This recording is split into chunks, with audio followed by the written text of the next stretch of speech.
एक वैशाली नगर का गांव था। उस गांव के बाहर एक जंगल था। उस जंगल में अंगुलीमाल नाम का एक डाकू रहता था। अंगुलीमाल डाकू लोगों को लूटता, मारता और उनकी हाथों की उंगली की माला बनाकर उसे पहन लेता था। गौतम बुद्ध वैशाली नगर से यात्रा कर रहे थे। लोगों ने उन्हें अंगुलीमाल डाकू के बारे में बताया और उस जंगल से न जाने की सलाह दी। आज रात यहां ही रुकने को कहा। गौतम बुद्ध ने कहा, मैं एक यात्रा पर निकला हूं। मैं पीछे मुड़कर नहीं देख सकता। मुझे जाना ही पड़ेगा। लोगों ने रोकने का प्रयास किया, किंतु बुद्ध ने रुकने से इनकार कर दिया और अकेले जंगल की तरफ चले गए। रास्ते में जंगल को घना था और अंधेरा हो रहा था। तब जंगल में अचानक अंगुलीमाल डाकू सामने आता है। गौतम बुद्ध चिंतित नहीं हुए, शांत रहकर उसे देख रहे थे। डाकू ने कहा, तुम कौन हो? बुद्ध ने उसे अपना परिचय दिया।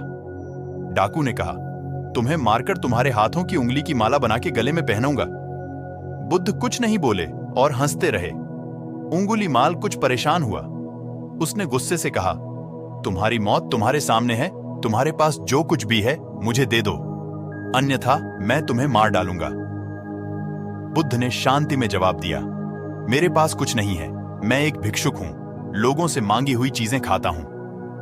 अंगुलीमाल फिर गुस्से में बोला, तुम्हारे पास देने के लिए कुछ नहीं है, तुम मरने के लिए तैयार रहो। मैं तुम्हें मारकर तुम्हारे हाथों की उंगली की माला बना के गले में पहनाऊंगा।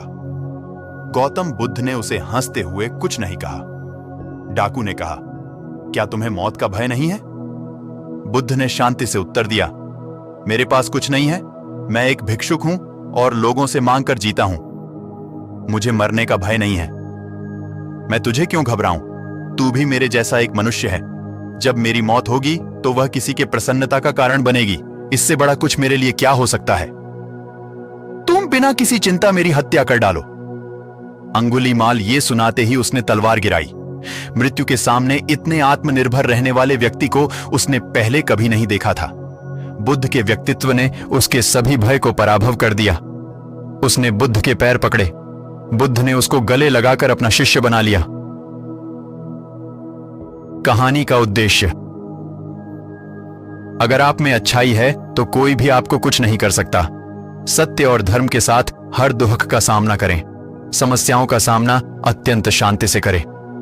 अगर आपको यह कहानी पसंद आई तो कृपया लाइक और सब्सक्राइब कीजिए।